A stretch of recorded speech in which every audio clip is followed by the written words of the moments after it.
Today is probably going to be a less of a, well, I can't say that. It's going to be still informing video because we wanted to talk about like a community-based setup. So we've been doing these videos for 2 years, close to 2 years, whatever it comes to. And we always have people coming in, asking questions. And now we have designed to put it all in one place and add extra more value as well and make it more sense.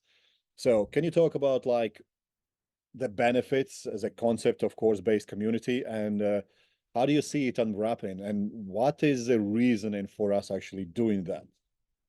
Yeah. So as much information as we put out for free in all these videos that we do, there's always going to be an n equals one to your unique situation, right? As much information as we try to put out is like, oh, if this is going on, then you want to do it this way. But if this is going on, you want to do it slightly different. It's going to be like that for every single situation that I can think of, right? So the purpose of the course-based community is you're going to get a lot of information, but at the same time, it's just a couple clicks away, and you can actually record a video asking your direct question to your specific situation. And if there's more information, like we need to know more information about you, it's as simple as just asking you, right? When you're already in a group, we can just ask you more information and immediately go into helping you in a more precise way. And not only that, in our group that we got going on, we have a weekly video where people will be able to submit questions any point. Like basically, we'll have somebody in the background going through all the questions that get posted in the group, and then we'll make videos addressing those questions as best as we can. But there will also be a live format of Q&A once a month where you can literally log in and ask your specific questions and have a live, conversation with a back and forth, kind of like me and Juris have, where, that's where you're going to get the most concise help to your specific situation. So that's the value that I see. I think what we have seen already is like every single time somebody is going to ask you something, you will have a somewhat intelligent person answer you, hey, this is specifically for you. But now in that group, you can actually understand what the hell is specific for you because there's an interaction. So you can ask them follow-up question. Okay, where do you live? What's your age? Have you got any blood tests? Have you got any all the things? And then they can get a direct answer specifically for them instead of like, it depends kind of thing, right? Yeah, or even absolutes, right? Like, so for example, we always talk about like blood work and like figuring out exactly where you are, right? In order to know where you want to move towards, right? That's part of this, right? Like, for example, right? Even if we knew you, but some other thing has changed in your circumstance. Maybe you've changed jobs, or maybe you've moved to a different place, a different state. That all makes a difference, right? Where if you go to a doctor, or even if you go onto medical groups, right, like, and you post your question, they're only going to answer you in references to your blood markers, and that's it. They're not going to answer, well, was it the beginning, if you're a female, was it the beginning of your monthly cycle or at the end of your monthly cycle? Was this in the winter? Was it in the summer? They're not going to follow up with that great of a detail. And that's what we're offering. All the details that we put into, the 60 plus videos that we recorded now, that's the type of approach that we're using to help answer questions quickly with anybody that's been following us for a while. That's the purpose of this school group, and that's what I see as the greatest benefit, is that you get to be able to ask a question to us in a place where we can actually track it, make more content, make more videos, and even answer you in video format, so that there isn't any confusion, right? Because just posting a question underneath a YouTube video, you're just limited by text. It's just not the same thing, right? And you're limited by the social media platform that you use. In this case, it's a private platform. It's not actual there is no social media. You're not going to get ads sent to you while you're in the app or anything like that. It's literally a group where you can come in and ask questions, get pretty specific with, we get pretty specific with, being able to dissect what your question is looking at and give you a very precise answer. And from perspective of answering questions and all those kind of things, a lot of those questions are turned into course, classroom, module. So how do you see that being beneficial? Because like every single time I work with somebody, for me, the goal is to get rid of that person. Like I Yeah, don't want them to tie themselves to me for the rest of their life. I much rather them to learn as much as they can so they can help someone else. And then I yeah, can focus on yeah, learning something more in depth that I still don't know because I always crave that growth in me. I want to learn more. I don't want yeah, to absolutely. repeating the same thing over and over and over again. So what do you feel is a benefit of putting those answers into modules, courses, and who would benefit the most from that? What do you reckon? The people that are going to benefit the very most from that is the number one, the person that asked the question, because Mm. they will be able to go back and re-listen to the answer. And every time they re-listen to it, they will pick up something new of why did he recommend this specific outcome and that sort of stuff, especially when paired with the base information that we've put out, right? The base modules of, hey, these are some of the baseline things that you always want to be looking at. And then when I give a recommendation or we make a module for a specific answer for somebody, that module is based on those baseline prerequisites. So it's one of those things where it will benefit that person for sure, because they can always re-listen to it. Just because I made a module answering your question, it's not lost in the comments, right? Like other social media platforms. It will literally be put into a module and you will literally be able to just go back anytime and listen to it. It's also going to benefit other people because they will see the context of how I answered or how you answered for that person with their specific issue that they might be dealing with, or just a particular answer that they want to know about, right? So it will benefit everybody in the community, and it's repeatable or viewable again. How do you design how do you decide how to design an effective module course and whatnot? So what do you think when you go like, you know what, these people are asking me same repetitive questions, but maybe there is a question that they should ask before the question. So what is your thought process when you go like, you know what, this is a really important question to answer. I can give them an answer, but this is a better question they should have asked before I give them this answer. So how do Yeah. you dissect yourself in a sense of, I want this to be educational rather than just giving them answers and hoping for the best? Yeah. So the main thing is, whenever I answer a question, even if it's repetitive, I always make sure and start by explaining the mechanism that's going to be the biggest mover, right? For example, we can take type 1 diabetes or insulin resistance, right? Most people will come to the conclusion that resistance training is going to be the biggest solve.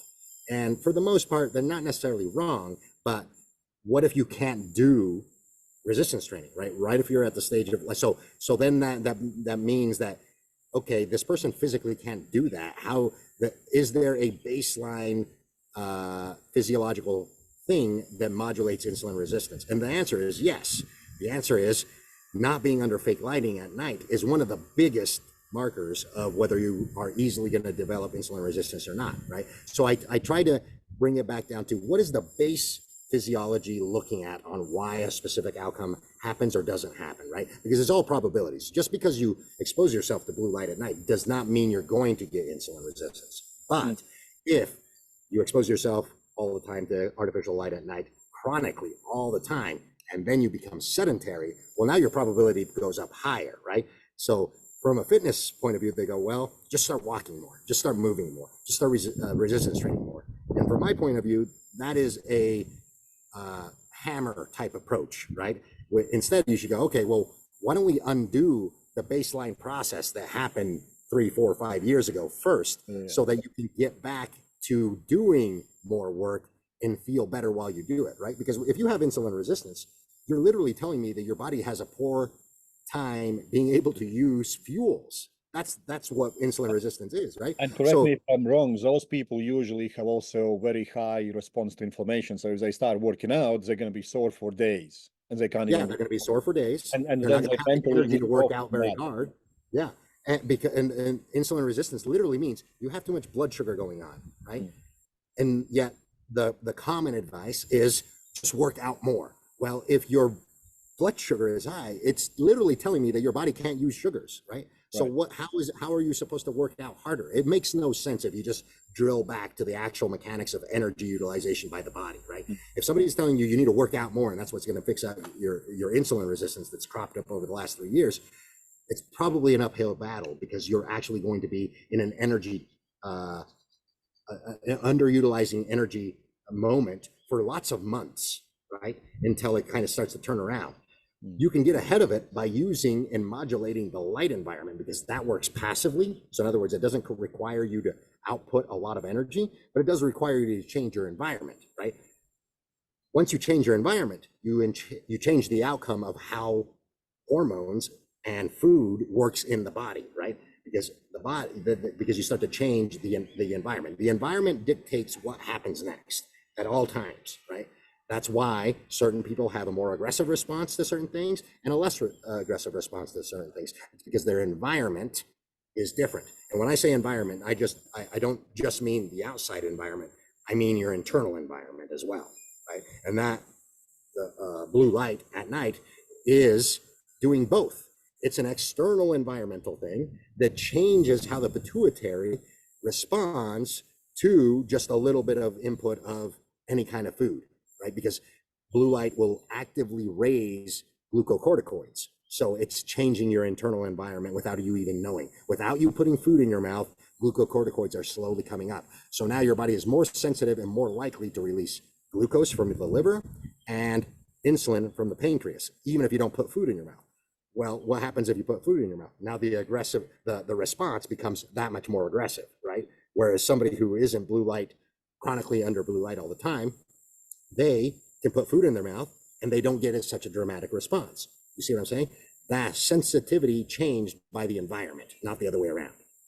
And I believe we have seen it in a group already, is that this is what you can do there by telling somebody, hey, okay, this is the issue, but this would be the number one approach. And then you can dissect, yeah, but I can't do this, I can't do that. My knee is always sore, my elbow is always sore. And then you can dissect and go, okay, this is a lower level of sorting this out. Hey, just go outside. Hey, but I can't go outside every single day. Well, can you plan it once a week? You know, because of the community-based learning, now you can really dig deep and find the solution instead of just going, you know, all these solutions are just extremely overwhelming. I'm never going to get there. I might as well just carry on the way I am. Yeah. And that is really what I feel the community is going to bring, because there will be some people that really get this and really resound to it, especially after they watch the baseline modules. And they themselves will even be able to help and not help in the sense of like help other people. They might be able to do that, but also help in asking better questions, right? When there's a community, there's always going to be more and more questions. The better the questions are, the better the the better the answer will be to those better questions that might tie it together better for other people. And coincidentally, if they're good questions, they will also be turned into modules so that you can fundamentally add them into kind of the missing puzzle piece for certain parts that we might be talking about, right? Because we talk about everything, so it's hard to go ahead. Yeah, you could probably also expand that the people who get more engagement have more access to more things that are created there, because the group community is gamified, so to speak. The higher level you get, the more access you get to the content that kind of comes after understanding all the basics and things like that. Yeah, exactly. It's basically, yeah. So yeah, you're 100% right. That way the group doesn't become overwhelming for people that are just coming in, and people that have already been there for a while, that have been watching more and more of the module and asking more and more intelligent questions and engaging with other people. They will get access to the more in-depth modules or modules that come later and later, because they've already watched and engaged with all the previous stuff. And if you're a new member coming in, you will get the baseline stuff right out of the gate. It's not like you're being shorted, but once you get through that content and you've assimilated some of that content and you engage with the other community members, then you start being able to get access to more and more modules that might facilitate better and better learning. Yeah. So when you go through the content creation in community, what is your outlook on sometimes bringing in somebody who disagrees with you and things like that? Yeah, I like it, right? Because it's not, there are Because what I'm multiple, trying to get into that, because we are creating community in a sense that we don't want it to be that this is how it goes. We like challenge us because we are saying what we are knowing based on the things that we know ourselves, but things change all the time. yeah, well, and not just that things change, is that every single problem has multiple solutions, right? This is a fallacy that comes from medicine. If you have this problem, this is the only way to fix it. Here's this medication or this supplement, right? That couldn't be further from the truth, right? And that's what I'm getting at, right? Like the for example, we Yeah, just something we hear a lot about. pre-diabetes, right? Yeah. Yeah, if we talked about the pre-diabetes, if you're a fitness person, move more, right? Make yourself more sensitive by lifting more weights and moving more, right? But what if you can't? If you go to the doctor, his solution won't necessarily be exercise better. He'll say that, right? You need to tighten up your nutrition and exercise more. But by the way, here's also a drug, right? Here's also a medication, right? And I'm not necessarily saying that neither one of those solutions are good and bad. I'm just saying those aren't the only options, right? And more often than not, there are more baseline options that start with baseline physiology that are free and are not drug-based that you can start with literally that day, and then you can layer on more inputs to the same problem and resolve it much faster if you start to understand how baseline physiology starts or operates, right, from point A to point B.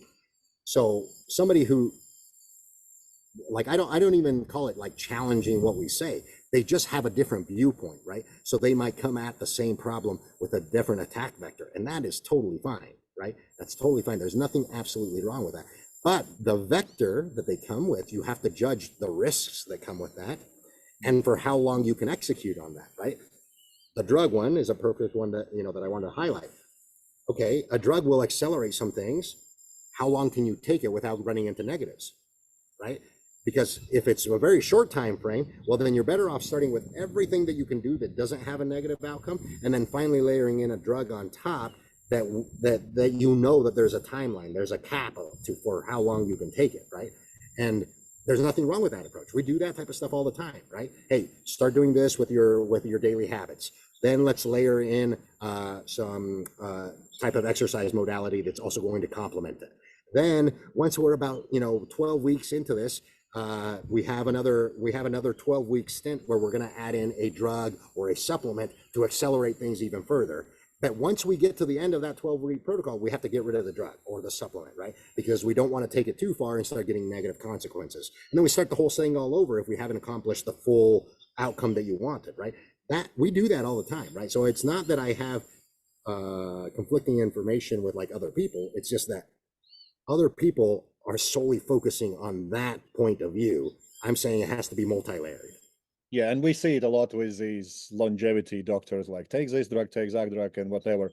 But the community gives you an opportunity to speak to somebody who is, so to speak, case study in a real time and reach out to them like, okay, what did you do? How did it work for you? And actually get a real life and real time feedback based on these things. Yeah.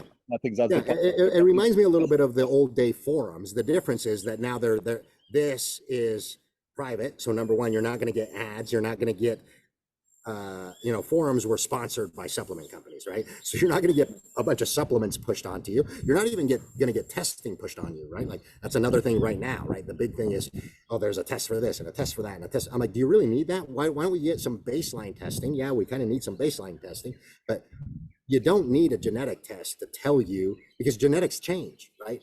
That's the whole point. Like genetics change every 6 months, especially if you live somewhere where the seasons change. So a genetic test or a food intolerance test or a allergy test, that's all going to change every 3 to 4 months. You're wasting money at that point in time. This is such a hard topic because I've been in university with professors who have been involved in developing these, and even they just say a pointless, just not even pointless, but they will show you what is happening now. And Right, you right. know what's happening now, regardless. You can just take a piece of paper and write down what your life looks like, what you eat, and where you're at in life, and you kind of can logically think out what you're gonna see in those things Yeah, instead of solely depending that this test is dictating my life and I need to adjust everything around me to kind of fix it. yeah, Where yeah. Well, and not only that, but most of these really unique tests, they are meant to give you a very unique supplement. So in other words, you get this test, right? Oh, if this marker is off, here's a supplement for that.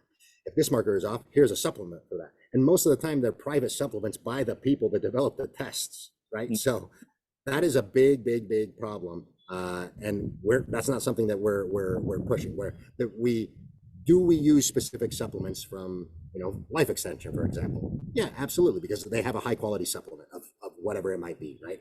But we don't get any kickback from those people or anything like that. And we don't even really care if you use that supplement or not, right? We just care that you use a high quality supplement of the recommended supplement that we may ask you to take, or tell you that it's beneficial, right? and The now you more also have the in-depth explanation what to look for before you even reach for that supplement instead of just, hey, your genetics show this, but understand the mechanics behind the supplement, that what it's going to do to your body. And if your lifestyle changes, let's say you move somewhere completely else, that supplement might not be very useful for you at all. Am I getting that right? Yeah, absolutely. And even seasonally, right? You don't necessarily have to move. Here, I literally did a consultation with somebody from the school group, where um, the outcome was sex hormones were underperforming, right? So there, I recommended two supplements, right? Some pregnenolone and some DHEA, but with the caveat of, hey, you live in this place, up north in the winter. I understand that there isn't any sunlight right at this moment. I just want you to regularly get outside, even if it's for 5 minutes. I don't necessarily need you to freeze. I just want you to build the habit of, in the morning, I go outside, and then at noon, I also go outside, right? I want you to get that going on. While you're doing that, take these supplements. But once May comes and the season has changed, I want you to stop taking these supplements, right? And they didn't necessarily look perplexed, but they're like, okay, why should I stop taking them if they're going to work? I'm like, because these supplements are doing things that your body should naturally be capable of doing. I'm getting you to build the habit of the thing that's going to get these to happen, which is sunlight on the skin and on the body. I want you to start building that habit now, so that when the sunlight does get strong, you're already used to going outside with skin exposed, etc. And then you stop taking the supplement. 6 weeks later, we can run some blood work, and if you are making all your own hormones again, guess what? We just solved the issue at the baseline. You no longer need any supplements, right? That's the whole goal. My goal isn't to perpetually sell you a supplement or get you to buy a supplement. My goal is, if we need a supplement because of a specific circumstance, we take it, but we know where the exit strategy is, right? We start getting you to do the things, and maybe, right, maybe the consequence is, hey, I changed jobs and now I'm permanently indoors and I can't get outside. Now that might change, right? But for this person, that wasn't true. But I'm just saying, like, that's another hypothetical, right? Like, of, hey, your sex hormones are underperforming. You can't actually go outside and start manufacturing your own sex hormones. Well, now I will, be able to tell you, hey, you're kind of going to have to permanently be on some kind of supplementation of these things. Um, Can you and talk a and little bit about the option of getting a live interaction with you? Because we're definitely planning to have live Q&As there as well. So we already discussed that we're going to do them because topics can be quite sensitive sometimes, and we're going to get our assistant to just reach out to people personally and kind of collect all the questions. If they don't want their name to pop up, we can always answer them anonymous, without mentioning their name. So what is the benefit of doing live Q&As? What, because you do them quite a lot anyway. So what do you see that Well, being the benefit of a live Q&A is that I can physically see you, right? I can physically see you. I can take a look at what you kind of look like. I can ask you very specific questions based on that, right? Like the color of skin that you have. That makes a difference on some of the questions I'm going to ask you. Whether you have bags under the eyes. I might ask you questions about sleep right off the bat, right? Whether you are maybe you're based in a completely different time zone, and I see that you're in your office with a whole bunch of lights on for that Q&A. then I might ask you some other different questions like, hey, is this a regular thing? Do you regularly stay up late and work on your computer? There's so much information that can be gathered from just a live interaction, even if it's not in person, because I can see backgrounds, I can see your demeanor, I can see your skin color, I can see the surroundings. All of those play a role in what's happening to your body. And not a lot of people put that kind of thought into what's happening to their body, right? Like, and much less a doctor, right? A doctor is not, he's going to look at some blood work, he's going to mark it all up because of what he's been told in his textbook. And then he might look at you and be like, you got to eat a little bit better and exercise more. And then he's going to give you some prescriptions, and then he's going to send you out the door, right? But he didn't actually ask you, hey, what's been happening to you over the last, 3 months? He didn't even take into account whether it's the holiday season, you have extra stress and you haven't been in the sun for months because you live in somewhere where there's winter, versus, hey, it's July and you've been outside gardening all summer long and everything looks fantastic, except for this one little thing, like maybe your vitamin D, right? And then if I saw low vitamin D and I ask you whether you spend a lot of time outside and you say yes, the first thing I'm going to ask you is, are you clothed? Do you wear sunscreen, right? Like those things matter, right? The doctor's not going to ask you any of those things. Yeah, and that's the thing, based on that, not that doctors are good or bad, it's just that they have been taught completely different approach, and we have come across them all the time. And like my first interactions was in very early age when they like, you have kidney failure, when I was just drinking creatine, and you're like, let's leave that blood record, dissecting my blood test results to my coach, because he was actually one of the best powerlifters in Soviet Union, and he knew exactly what he was doing. Yeah. So but yeah, it looks like a great opportunity for people just to get more involved, get more personal, and probably be in the same place with like-minded people, because we know, myself and you, that the more we get to hang out with each other, and if that happens live, like we go somewhere like we did last year in Orlando, and we have been in Canada and many other places, that's when you get the most benefit out of each other. I think that's the most powerful tool in being in a community, is that now you might ask questions that otherwise you will feel like, if I do that, I'm going to get judged. Whereas now you're in a place 100%. where you Yeah. feel safe to ask that question, because you know that everyone there might be having that question. And if you ask it, you are actually helping everyone else there as well. Yeah. And to your point, right, if you are not comfortable with asking the question live, you can always ask it just on the comment section, or you can even email Marius or any of them your question, me or directly. I'm pretty sure that there's a direct messaging. Yeah, there is chat option, there's everything. Yep. So you can literally request not to have your name attached to a particular question, but we can still answer it so that it's in a module type format or a video type format, so that everybody else gets benefit of the answer as well. No, to me, that seems like a great summary of what's happening, what's where, how. And like I said, we have been doing this for quite a while, and we always brainstorm before and after we record these videos. What else can we put out there? What else can we create to kind of get the message out, help more people? And this came across in our heads for very, very, very long time. Whereas now it's finally live, we kind of dodged the bullet. Let's go. Yep. So if anyone's interested, they can either direct message me or you, or look up our social media. But I'll just drop a link underneath this video as well, and people can just join in and see what's where. So anything else you kind of feel like would be a good reason to look into the group? And who do you think should not approach this group if they Yeah, people that shouldn't approach the group are people that are closed-minded in terms of there's only one solution to certain outcomes, right? Like, honestly, that's the only person that I can think of that would not fit in this group, because there's going to be lots of different solutions. And very important to understand that people that think that biology is chemical in nature or based off chemical structures would also probably not deal well with the group.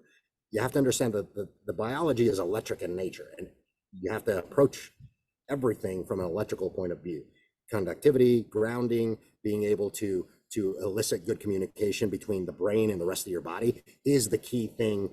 That's the basis of all of our recommendations. And also, I think the one powerful takeaway was in your cholesterol video where you were talking about high density lipoproteins, low density lipoproteins, that it's like high energy and low energy. That as soon as you rephrase that, what it actually means, then you have more of a kind of open-minded approach to, okay, these are the things I need to look into. Not just counting calories, not just doing my step count and whatnot, but actually understand, am I in an environment that gives me energy or drains me? Like last weekend, I was doing my online check-ins. I had to do them in office because it was raining and cold. I usually work outside as long as I can. And I was there, and obviously I have my electromagnetic field monitor and everything, and it was just frying me out. That was the only day in last month that I slept bad because how drained I was. Yeah, and that, again, when you look at it from that approach of like, is this environment giving me electrons, giving me energy? Not just the food that I'm eating, but the environment that I'm in. Is it actively donating electrons to my body? If it is, you're going to do very well. You're going to do very, very well. You're going to be much more energized. You're probably going to, and if the environment is draining, it's going to be really hard to get work. It's going to be really hard on your brain to like cognitive well, and you're going to be overwhelmed with hunger. You're going to have higher hunger cues because all food turns into electrons. That's right in an 8th grade biology book. Yeah, electron transfer chain, that's what it does. Yeah, that all your food, every little bit that you put in your mouth, whether it's liquid, solid, or fake, or whatever, they all turn into electrons, right? So if you start thinking about electrical energy and whether your body is passively absorbing energy or always draining energy, then you start to really make headway. And a lot of my recommendations are hacks around that. And then you improve that with other things like going for walks, preparing certain foods at certain times of the day, that sort of stuff. Yeah. And this just reminds me of the conversation I had with one of my girls this morning that she's like, I genuinely don't care how I look. I just want more energy. Right. And we are both like that. Like, I might look like a bodybuilder, but I just don't care how I look. I want to be fit and strong. Yeah. The side effect is looking great. You can't be fit and strong and look like garbage. It's just not going to happen. Yeah. Yeah. No. And feel well, like have energy, right? Like have energy enough that you can, go for a walk whenever the hell you want and not feel drained. Like you almost want to go for a walk. You have so much energy that, if I want to go get something, I'll go for a walk, right? Like instead of ordering something, right? Or, that's, you live in a city. But that concept is really a big one, especially for people that are trying to change their body composition. You want to get yourself in an environment and conducive in a lifestyle that gives you energy every day to have excess, right? To have excess energy so that you can now start to burn the fuel, right? Start to burn your own fat for fuel because because there is energy needed to burn fat. A lot of people don't understand that. You have to have enough energy to burn the fat. You cannot just literally not eat anything and burn the fat in terms of feeling well enough to move. If you, I'm not saying starving yourself, putting no food in your mouth is not going to burn fat, but you're going to feel like shit if you do it that way. You're not going to have enough energy to walk around and be active and all of those things, right? So, a lot of people kind of twist my words when I said, not eating is not going to burn fat. Not eating is not going to burn fat and have you feel well at the same time, right? That's what I'm getting at. Yeah, and that brings me to like the group is created not to do 6 weeks of shred or that. It's to, first of all, improve your energy. Second, improve the overlasting like names that's thrown around longevity, which we know is kind of almost made up concept. You can have higher quality of life, not necessarily live 50 years longer. Yeah, that's not really a thing, right? There's no guarantees in life. That you're assuming that there's a guarantee in life when you start talking in longevity of like, I'm going to live an extra 20 years. You don't know that. You could get hit by a car the very next day. You could get any one of these turbo cancers that is all of a sudden all over the planet being reported. There is no guarantees. The concept of longevity in terms of I'm going to live longer is completely misleading. You shouldn't think about it like that. You should think about it in terms of higher quality of life. That's the best way to frame it, right? And almost always, when it comes to this, I'm glad you brought it up. It almost always turns out better the less you take, the less supplements you have to take, the less medications you have to take, almost always end up in a higher quality of life across the board. You want to treat your body, your environment, in a sense that allows you to take the least amount of things to continue to function well. That is true longevity or high quality of life. And that is the main focus on the group, how to take least amount of things and feel the best at the end of it. Because just telling you, hey, stop taking this is not going to resolve anything. Stop taking this just because you're starting to do that. That's a different story. And that's what community is based around. And that's why we want people to come in, join, experience it, give us feedback. We have plenty of people there already having really good results from that. Like I said, we can start collecting case studies from this person is doing that, this person is doing that, and another person is trying a similar thing, and they feel amazing. So yeah, David, really appreciate you dissecting everything there, and I'll chat to you next video. Awesome. Thank you very much. Have a good day.